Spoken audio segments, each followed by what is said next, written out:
Hi everyone, this is Elizabeth Galbut, founding partner of A-Level Capital and SoGal Ventures. Here today we have Sean Percival, who is a partner at 500 Startups, joining us for the Startup Sesh video number 2. Today we're going to be focusing on challenges, which Sean has a ton of experience in at all different levels. Currently he really invests in blockchain technologies as well as focuses on the Nordic region for 500 startups, as well as their accelerator program. Prior to that, he had his own startup. He was the co-founder of Whittleby. And then before that, he was the VP of online marketing at MySpace. So he really has the experience of both an investor, a startup founder, as well as a tech executive. Sean, welcome. Thank you so much for talking to us today. Yeah, thanks for having me. So I wanted to talk a little bit more about challenges, and startup founders face a ton of challenges. And right now, with the market getting a bit more constrained with fundraising, I'd love to hear sort of your perspective on what you've been advising startups within 500 startups, that's a lot of startups, of how to kind of deal with the challenges they're facing right now. Yeah, it's a great question, and markets are definitely contracting a little bit. It's been very easy to get seed money for the last, let's say, 2 to 3 years. It's a lot more challenging now. You have many more startups in market. So you're competing for not only the wallet share of the consumer, but also of the investor. You know, they can only do so many investments per year or per month, whatever their sort of schedule is. So you're competing with that. A lot of things we're telling founders now is, one, we always have a really big focus on revenue. And revenue is the key to sort of longevity in your company. A lot of founders want to defer revenue. They want to really perfect the product. But what revenue allows you to do is control your own destiny. So if you need to go lean and you have revenue, you might be able to break even for a while. So as markets contract or you have to put more milestones up to get that funding, you can last. It also obviously makes funding much, much easier. So if you need to go to market, you're doing one of two types of pitch. It's the vision pitch. This is what we're going to do. This is what we've built. Or it's the traction pitch. This is how we're doing. This is our month-over-month growth. Think about what pitch is going to be easier to get funding. Obviously the traction pitch really helps. So we're really trying to educate our founders on how to get your revenue quicker, how to drive sustainable growth, and then articulate that revenue or those other metrics that matter, to get the funding. The other thing we're working with our companies on is giving them sort of a longer runway in terms of fundraising, where we're actually changing our program so that fundraising starts earlier. I always tell founders that, if you think you're going to do the round in 3 months, that means it's going to be 6 months. It's always twice the time you expect. So we're trying to get them out to market sooner so that they can work with us while they're still in the program. Traditionally, companies would leave the program, you'd have demo day, and then it's kind of like good luck, the strong survive kind of thing. But we're actually rolling it back now. So a month before the program ends, we do our demo day, we start talking more about fundraising, and we're there to kind of support you in the journey. So we're really trying to help people be better prepared, understand the timeline of what it takes, and then any levers they can use to drive urgency, to make the money happen so they can get back to work. Yeah, so as they're trying to get the money, obviously the goal is to get your full round closed. What happens, when 2 weeks, a month, month and a half, 3 months goes by and you're just getting, no after no after no? What can you really kind of do in that situation? A, to sort of help your company survive, but also to sort of keep morale up in the belief of your vision and sort of your own mentality in a good place that you will be able to get some yeses.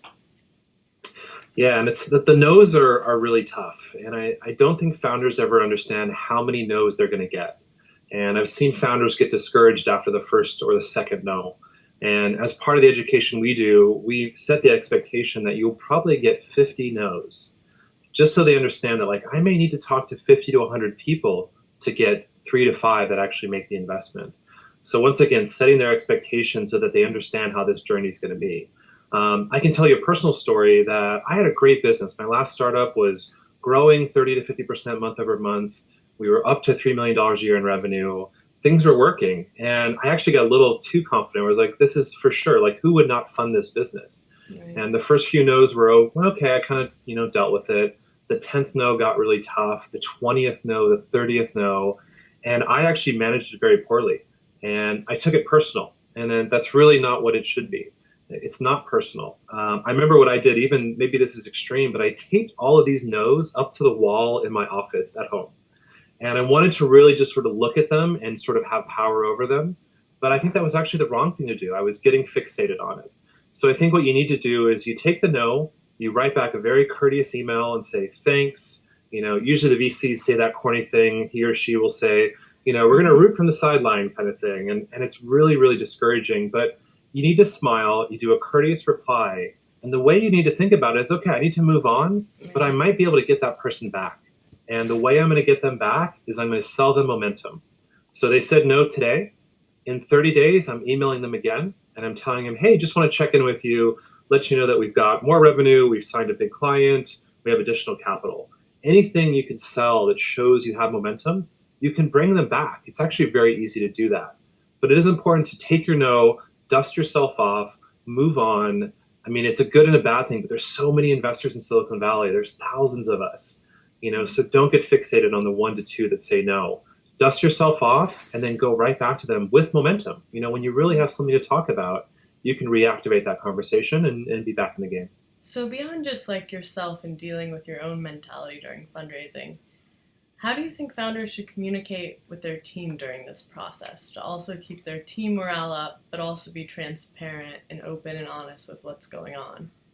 Yeah, that's a really good question. And I tell my companies, really be careful about everything you share. I do like, even with my last company, I do like radical transparency. I think it's great. But remember, there's a lot of people in your organization that don't understand the mechanics of Silicon Valley fundraising. You as a new CEO may just be learning it yourself. So you want to be really careful about talking about things that are not real yet. So this includes funding and acquisition talks. And like a mistake you can make is be like, oh, we had a great second meeting. And you communicate that to the team like, oh, it's a done deal. It's never a done deal till it's a done deal. So you have to really hold back and be working on all these things and communicate when there's something material. Okay, they've verbally committed. They've written back in an email. They've sent us the term sheet. Then you start sharing it widely.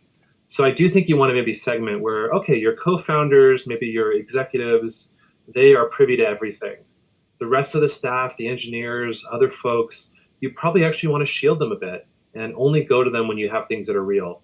Because they won't understand. Like if you say that we have a really strong signal and then that doesn't happen, all of a sudden you start to lose confidence and they start looking at other jobs and they don't understand the ups and downs. So it's a really tough balance. I think you need to be transparent, but think about your staff and think about segmenting where, okay, this group of people, they're going to know everything. This second group, we're going to tell them a lot. And there's this other group that, maybe they're customer service people and they're just there to answer the phone and get a paycheck. And they're not really as sort of vested in the whole business as we are too. So it's really, really tough. But I think I made that mistake too, where we were trying to sell towards the end and I communicated that things were looking really good. And those things always fall apart at the last minute. And now I got to take my staff through this big up and down where usually that unfortunately is reserved for the founders. He or she's going to have to absorb that and try and shield the staff in some cases. And at what point should founders be kind of thinking, hey, maybe we did hire up a little bit too fast. Things are going longer than we expected them to. Maybe we didn't plan for, the 6-month raise like we should have planned for. We made a mistake there. Now we need to, be doing the right thing with 1, 2, maybe even more of our employees. And where does it become like hope versus, being realistic? Yeah, and this is also really tough. And I know I've talked to a lot of founders who have been sort of coming to the end of their runway. And there was one team in particular, and they had gotten big. They had 30 employees, and they had like 2 months of cash left. And I remember we went to them and said, you have to make a tough cut right now. And I remember her response was like, I can't. Like these people have families, and it becomes very tough to let those people go. But the reality is that if you don't make a tough decision sometimes, you risk having to let go of everyone. So you may be out of consciousness and you may buy 1 or 2 months where you don't want to sort of impact someone's life or their family. As a result, you may impact the whole team. So these are tough things. And I also screwed up. Like I love the experience I've had both in big and small companies, but I've screwed up a lot. which when I tell people what to do, I think a lot of what I'm trying to do is also tell them what not to do. And I did the same thing. I tried to hold on to my staff as long as I possibly could, as many of them as I could. Had to make a tougher decision 3 months earlier, we could have bought ourselves another 3 months.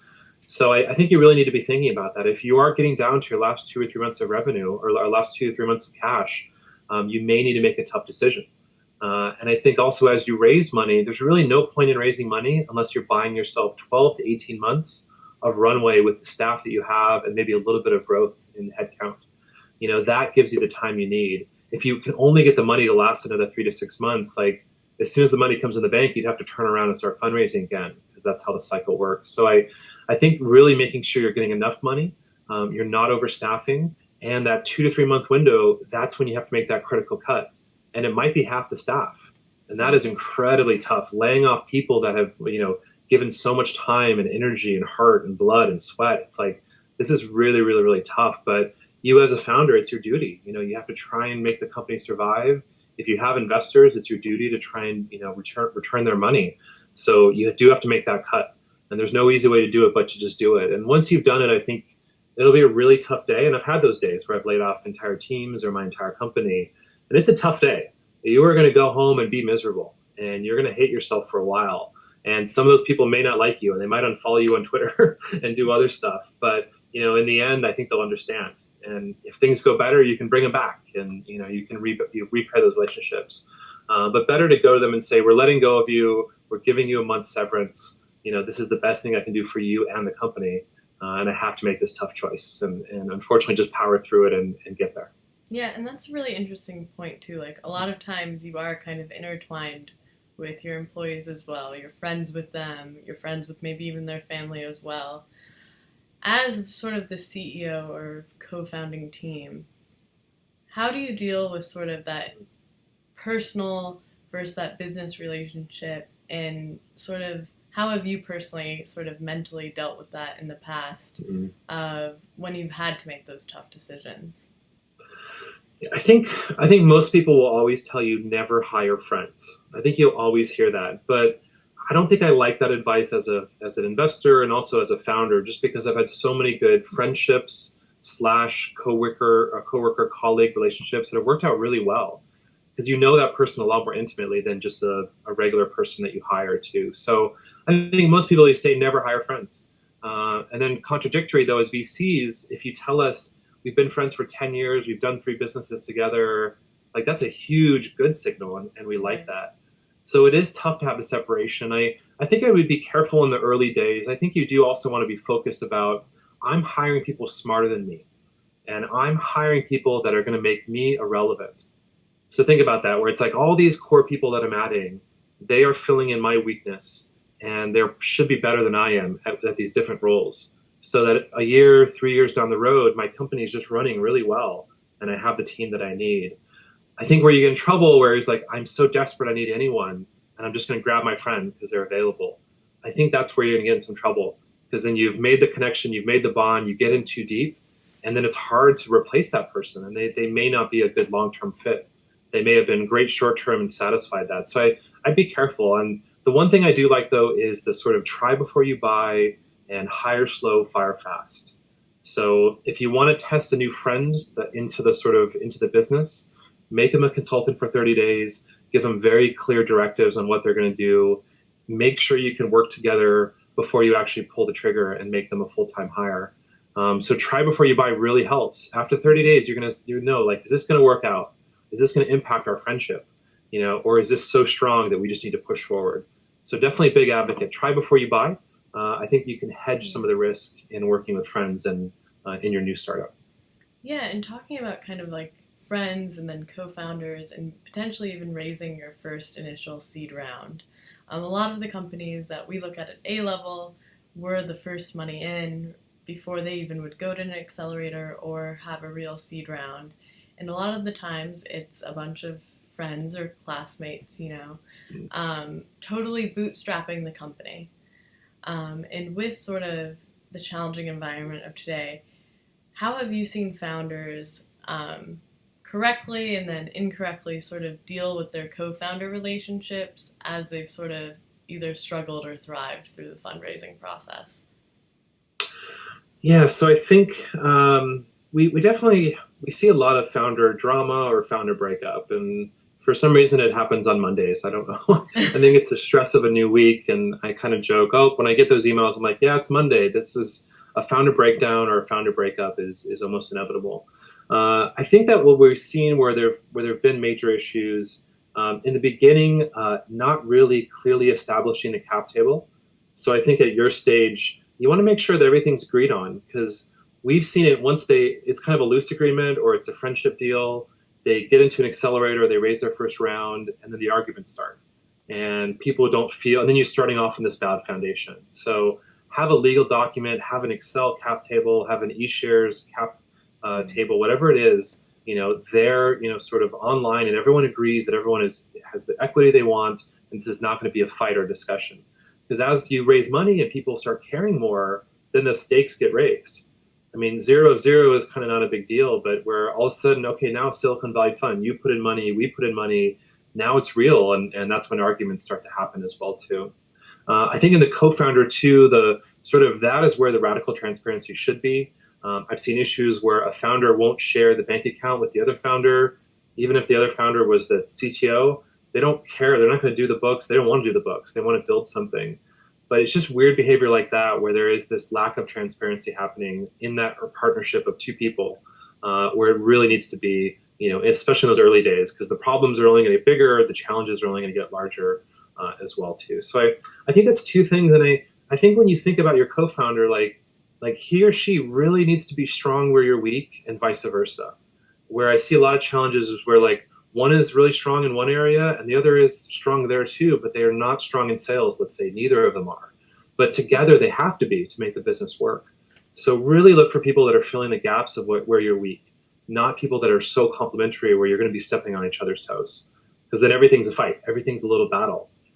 It is sort of like divide and conquer. It's like, great, I'm the CTO, you are the fundraising and salesperson, and you go sell all day and I build all day. That you really need to have that well defined. When that is not well defined and there's toe stepping, it just sort of exasperates and builds up, and then that's when the breakdown happens. And someone gets really pissed, there's a heated argument, and then it's tough to rebuild from that. Do you give any advice sort of at 500 or just from your personal experience of like good ways to sort of diffuse co-founder disagreements? I mean, we joke about we do therapy and we do moderation and or mediation, I should say. And, we sit with them and get them in a room and just find that having a third party there really helps. I think this is where companies struggle, and this is one of the challenges. In the early stage, you don't have a board member. And that board member is really good. I mean, we tell startups, you don't need a board member early on. You want to wait. But that board member or the board members can really be in the middle of this and help sort of mediate and manage these issues. But when they don't have that, that's where we step in. And I think that's why the accelerator is great. Whether you do our accelerator, YC, it doesn't matter. Like just doing some accelerator where you get 3 months of hands-on support and that connection to an investor that you're not going to get if they just write a check. Especially if they're angel investors and they just write little checks here and there. They're doing hundreds of deals or whatever the case is. The accelerator is really powerful where we can be there for you and we have therapy sessions, and it's like, all right, I'm Oprah, come, let's cry it out and let's sort of figure this out. And we do that, and we'll sit with each of them too and try to help them with communication. We have some people on staff who are really great, not just on how to communicate your business, but how to talk to each other. So they will sort of bring them in, and I'm one of them. I'm just sort of like, I don't know, maybe it's the calm, deep voice or something, but I just like, I get people talking. I don't say much, to be honest. I'm just like listening and just being in the room and feeling like they have some, someone else to bounce off of instead of each other. And we can resolve a lot of issues that way. But I would say also we're really direct and blunt. We make it really specific what they have to do and what's not happening. And we pull out these issues that are kind of getting buried and surfaced. And just that open dialogue is really what we try and drive. That really has a big impact. Yeah. So those are all really great points, and I totally encourage all of our startups to go to accelerators. Obviously, 500 startups is my favorite. I hope so. I'm a little biased, but I think it's pretty good too. Yep. Yeah. So the founding team often faces challenges, and if they don't have that board member and they're not part of an accelerator, who are some sort of people that they can talk to that may not, burn a bridge or sort of make people have a bad opinion or see the sausage in the making, but that could still be helpful in having them think about, those tough decisions they may have to be making. Yeah, and this may be part of the kind of like, what do we call? We call like success theater. You're always doing great. You never want to go to anyone and say like, I'm struggling or this isn't working. Everyone's worried about bad market signals. I think it is incredibly tough in that position because you don't have enough product, you don't have any funding. It's hard to get people to care. But I think it's a great time to start thinking about your sort of network of mentors that are going to be supporting you long term. And I think there's two benefits. And like, let's use an example of you're building something that's like video based. It's video e-commerce, it's a video influencer thing, whatever it might be. You really want to zero in on people that are like executives at YouTube, prior executives at YouTube, people that have direct experience in your business. Start building that relationship because if you can get them to come on as an advisor, it's going to help you down the road. You take his or her name and you put it in the deck and it says, VP of product of YouTube, even if they haven't invested, so you start building that sort of cachet of good mentors that send a good signal. And then at the same time, it's better if they're not an investor because you hopefully can be more honest with them. And you start working with these mentors and like, hey, I'd love to email you once a month and I have a really just quick question for you. Is that okay? And you can kind of build on that. When you feel like the relationship has been established and they're interested, invested in what you're doing, then you can kind of uncover some of these other deeper issues, and it's very simple. Hey, you manage a team of 10 people. Now I'm at 3 people. What do you do when this issue arises? And I think those people will love those kind of questions. The questions that are tough are like, I need an intro to an investor. Can you help?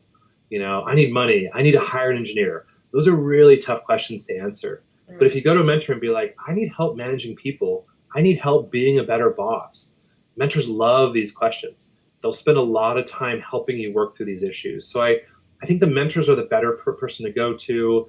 The investors, if they haven't invested, I just unfortunately don't think they're going to care very much.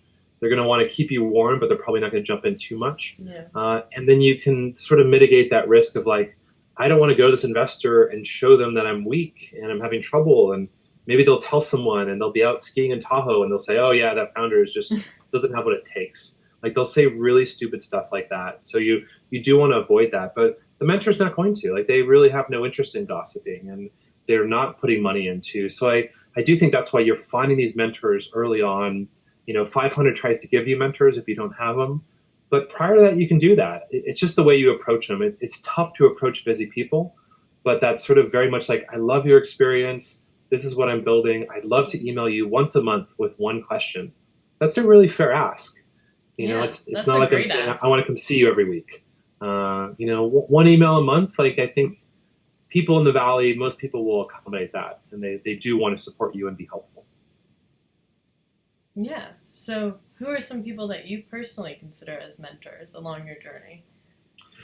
So my journey was interesting. It was mostly in LA, and I did identify people pretty quick, kind of similar to what I was talking about. And I actually just really wanted to work for them. So I was doing my own startups, but they were kind of like more lifestyle businesses, like little e-commerce things on the side. Maybe they'd make $100,000 a year. They're not really VC backable. But what I did is I quickly identified people in the LA community, and there was 3 people that I really thought were interesting, and I ended up working for all of them. And that was Jason Calacanis, that was Mike Jones, and that was Jason Nazar. So these are 3 of some of the sort of most interesting and best entrepreneurs in Los Angeles. The way I got to know them was I literally would email them. They had launched different products. They had their own startups at the time, and I literally would email them and offer my advice as if I knew what I was doing. But I did know a few things in like SEO and funnel optimization and other things. And that's how I got the interview with Jason. And that's how I got to know him. Was he launched a site. I photoshopped sort of different mock-ups of it. And I was like, you would get better recirculation if you did this.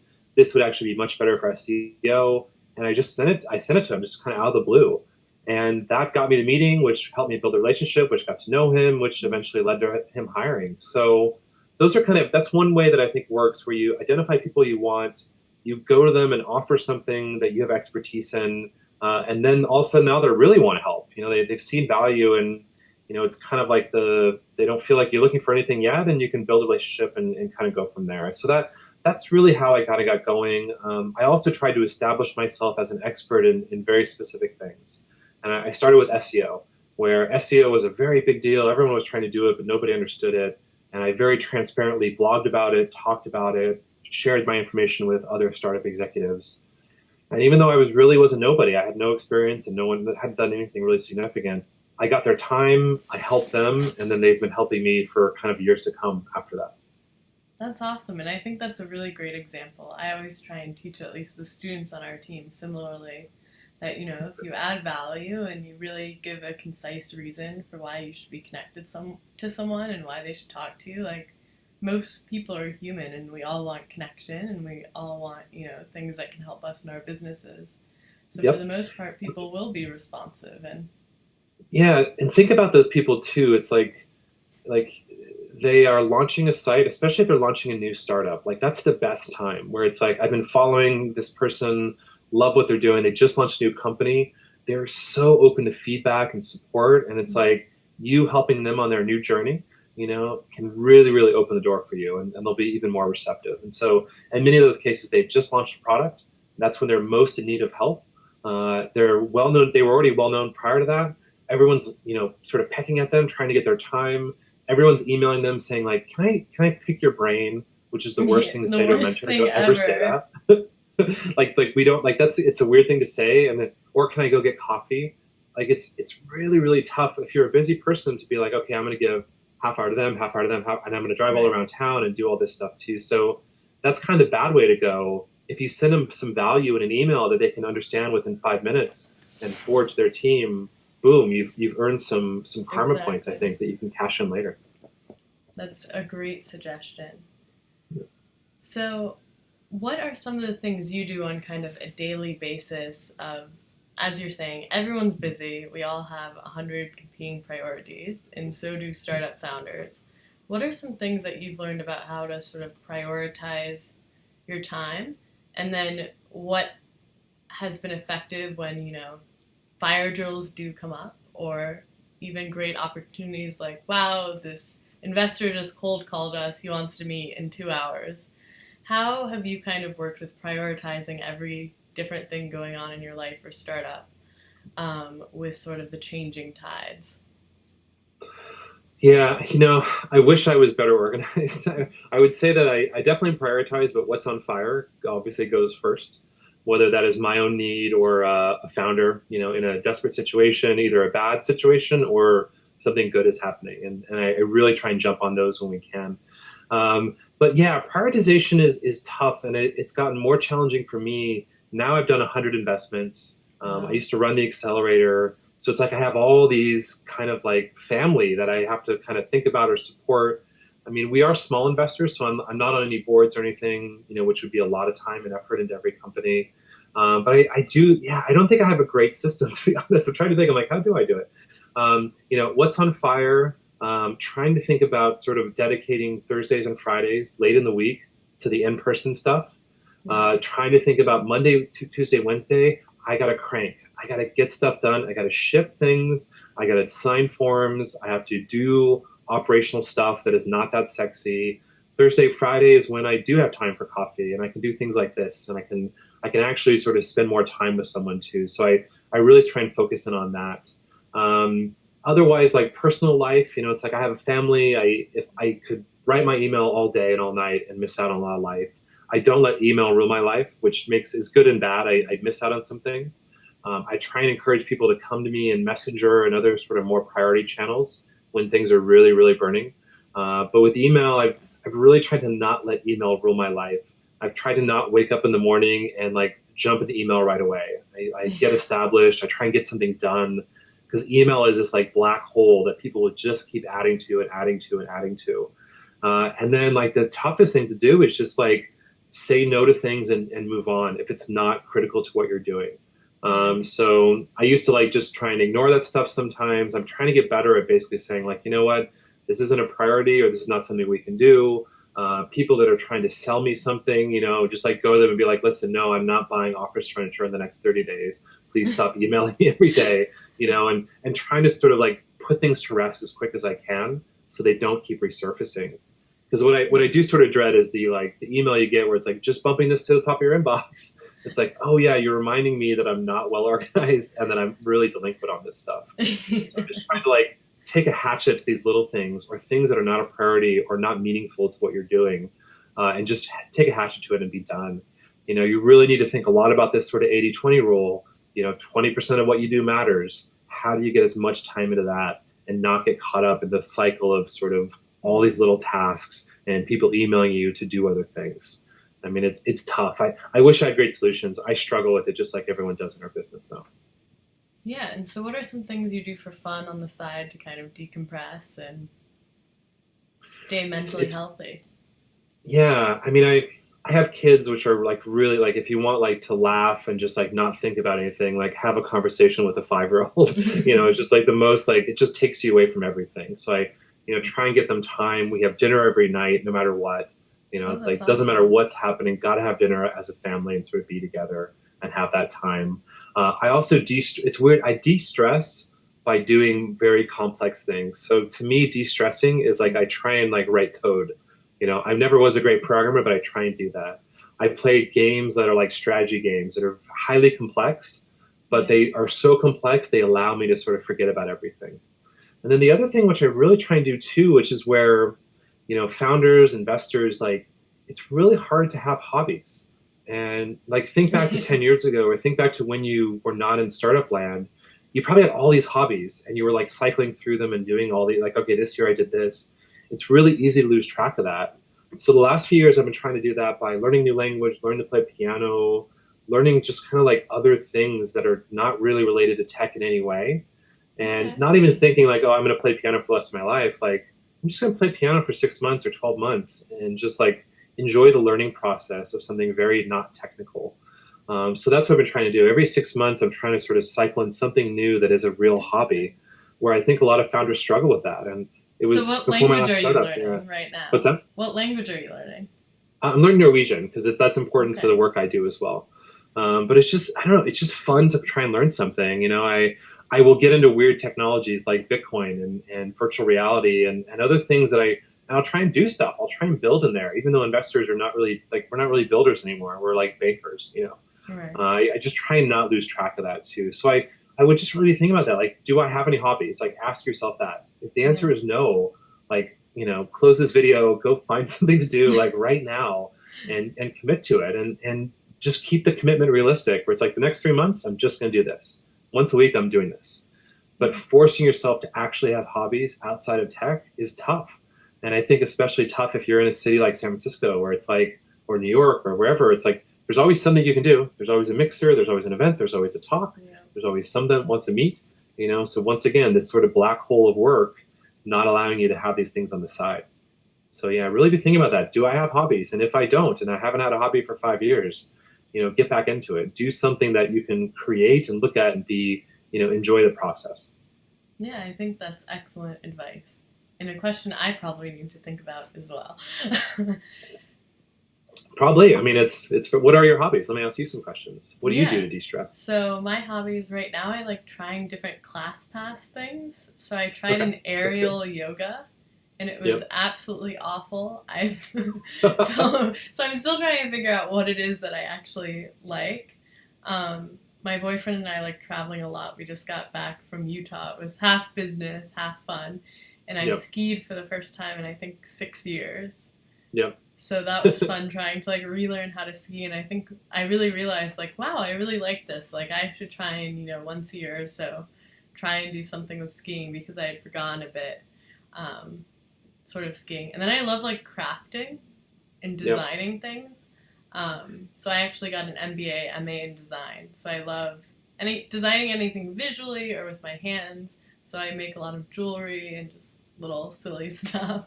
Yeah, that's great though. And I do that with my kids, which is nice having kids where my daughter wanted to buy this cave thing that for her trolls, she had all these troll dolls. And I was like, why don't we just make a cave? I have no idea how to do it. A few YouTube videos later, we have this massive paper mache cave that we built. Oh, that's so and it just cool. was a really great process. And I'm sure it was pretty relaxing too. it was super relaxing, and it's rewarding to see the work, and it's nice if you can share it with someone, although it's great to do it on your own. And I guess to that point, have you seen there's like adult coloring books now? Yes, I bought one for my boyfriend. He's probably going to be so embarrassed that I'm putting this on YouTube. Oh, probably. But this is okay. It's okay. Boyfriend is totally normal. It's very fine. But like these are interesting things I'm seeing where, especially, it's more of an American thing, definitely, because I've been asking in other countries and they're like, that doesn't sound normal. Yeah. But they have better quality of life, especially in Norway and other places. But think about it. I mean, adults are so stressed that they need this thing which is repetitive and just very relaxing, and it's the output of just this creative energy that really balances you out. And you don't have to be creative. You don't have to be an artist. It's very easy to color. Everyone can do it. So, things like that as a nice release and a break from everything you do. It's very important to have that, and challenging to have that as a founder. Yeah, and he always jokes that he wants to be a sculptor. He's a financial securities lawyer. So I actually bought him some clay, and he started sculpting with his hands, and he's on a computer all day, just like so many of us are. And it was a completely different experience. So I think your advice with hobbies is just so important. Yeah. I think this is also how you have a really good life, where you're equally left and right brained, which is not typical. Remember, most people are one or the other. I'm the creative artist. I'm the numbers person. I'm all about logic. Right. So sort of blending these two sides of the mind, it's going to make you a much better actual employee, founder, investor, whatever it's going to be. But that's just I don't know, it makes the body feel good. For your boyfriend, he deals with numbers and all kinds of logic all day, and just to be like, let's go very abstract into this creative process. It's just such a nice break from everything you do on a day-to-day basis. Yeah, so I want to wrap this up and not take up too much of your time. But is there any other advice that you'd give sort of startup founders about dealing with challenges, or your favorite resources to kind of point them towards? So we've talked a little bit about outlets and getting things out, and we've talked a lot in the program about stress and founder depression and a lot of the not so good things, and we've both had a personal thing that we've dealt with where unfortunately a friend has killed himself due to the press, or due to the pressure that they're under too. The best thing I can talk about, and which has really, really helped me, is actually just writing. So publish a blog post. If you don't want to put something in your name, it's very easy to do something anonymous, or it's very relaxing just to write those feelings. So you get all those no's, you get really pissed off from all these investors. Write the most angry, mad response you ever can, and then just delete it. You'll just find that God, getting that off my chest was so good and so nice, and really helped to sort of relieve the stress and all these sort of challenges I'm going through. It's really, really important. You cannot let things bottle up. You cannot let things sort of just keep building inside you. You're a human, and you will break. And unfortunately, you'll break on your staff, on your investors, on your family, on your spouses, whatever that might be too. So be thinking about this sort of writing as a creative outlet, whether it's under your name, which allows you to build some brand identity and other good stuff, personal branding, or it's just like the release. Yeah. As I've talked about challenges a little bit more, I get a lot of emails as a result from it, literally hundreds. And I can tell you 60% of them, they write to me, long. So this is everything I'm going through. This is my challenges. It's a novel. And at the end of it, they say, you know what? I know you're busy. I don't want you to even reply. It felt so good just to get that out and just say that. And so be thinking about that. Writing, I think, is very powerful. You don't have to be a great writer. You don't have to be a good writer, especially if you're not publishing and if you're just sort of getting it out there too. So I've talked a lot about that too, because that's where I see founders go to the breaking point. They held everything in, and you can only sort of do that for so long. So writing is that sort of great release, and it helped me a lot. I'm definitely not a good writer. I'm a high school and college dropout. My grammar has major issues, but I can work on that, challenge myself to do better, use copy editors, whatever I need to. But just the exercise of doing it was super helpful too. And I think that's great advice. So actually, I think it was you that my co-founder of A-Level was talking about it in his blog post. He had interned at 500 Startups, Demi, over the summer, and he's like, you know him. His blog post started I didn't know he was working with you. I got a call from one of the partners at 500 saying that I got this internship, and it was all about his experience, and I was so mad because I got him that internship, and I was like, so Demi's so special, he just gets this call from 500 startups, and all of a sudden he has this big bad VC job, what a life, that he's portraying to this world. So all of a sudden I got so mad and I just put all that sort of energy into a blog post. Yep. And, it got more and more refined and I kept going. And then finally, like, I hit publish. And, like, I hadn't written a blog since, like, the live journal days. And this was, like, my first blog post.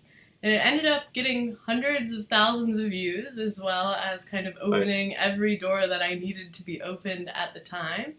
And most people don't think, like, oh, I should be kind of getting my, like, very, like, passionate anger out in, like, a blog post. But I sort of channeled that. And I didn't even know it at the time, but wrote something really powerful because of it. So I totally agree with sort of, as long as you're not bashing people or, being overly negative, but if you actually channel that into what you're feeling, people really like genuine voices. Like my co-founder of SoGal Ventures, Pocket, she has the most sort of genuine, authentic voice when she writes, and she really writes about just what she's feeling. And in a couple months, she was already like LinkedIn's top 10 contributor in entrepreneurship in VC. And that was honestly just because she was like, look, I'm going to write about how I'm feeling throughout this whole process of starting a VC firm and building a community of diverse entrepreneurs. So authenticity is really well sort of responded to, but it's also great for you to kind of, as you're going through this process of starting something. Yeah, because think about what, I think that's great. And you're right. It's going to have this sort of magnet effect where it just brings better people into your life. But as a founder, you're starting a fund, I would consider you like a founder, like you're founding a fund and you're going through the same process. I think when you hit challenges, like your natural reaction is like, oh, I failed. Oh, I'm not doing well. I'm going to hide. I'm going to go in the corner on the fetal position and just like hope this works out. But the great founders and the great entrepreneurs, they do what you did, where it's like, okay, I'm struggling and I'm frustrated and I'm going to show the power. I'm going to harness it and push it forward, because who gets money? Founders that have tenacity and fight, they get the money. And, so if you're able to sort of be like, okay, things are sucking or I'm not doing well, but I'm just harnessing that back and I'm getting back out there, that's sort of what we talked about in the beginning. Dust yourself off, use that power to sort of elevate yourself and what you're doing. And then it's tough. That's the hardest thing, because you're getting beat down. People saying no, they doubt you. Your family doesn't understand. Your parents or spouse are like, can you get a real job? Like you're dealing with all this sort of like pressure from everything. So it's like, standing up there and being like, yeah, I struggled and here's what I'm going to do about it. Super powerful. And I definitely encourage it. I know it's not easy for everyone to do, but the ones that succeed, those are the ones the ones that do that stand up and sort of face adversity and push forward. Yeah. Well, thank you, Sean, so much for your time. Thank you. I really appreciate it. And I think all of our viewers will as well. And have a great day. It's a Friday, so I hope you have a wonderful weekend with your children and doing some hobbies. Catching up and doing the park and doing all the ice skating, actually. They're closing the local ice skating, so we got to see that before it's gone. And thank you so much. And I'm glad you're doing this. And I think founders hopefully know that like everyone's struggling, everyone's going through hell. There are people that will help you and support you, but really you got to sort of be tough, push forward yourself, and leverage resources like this to help get you through those dark days. Exactly. Thank you so much, Sean. Absolutely. Thank you. Take care. Bye.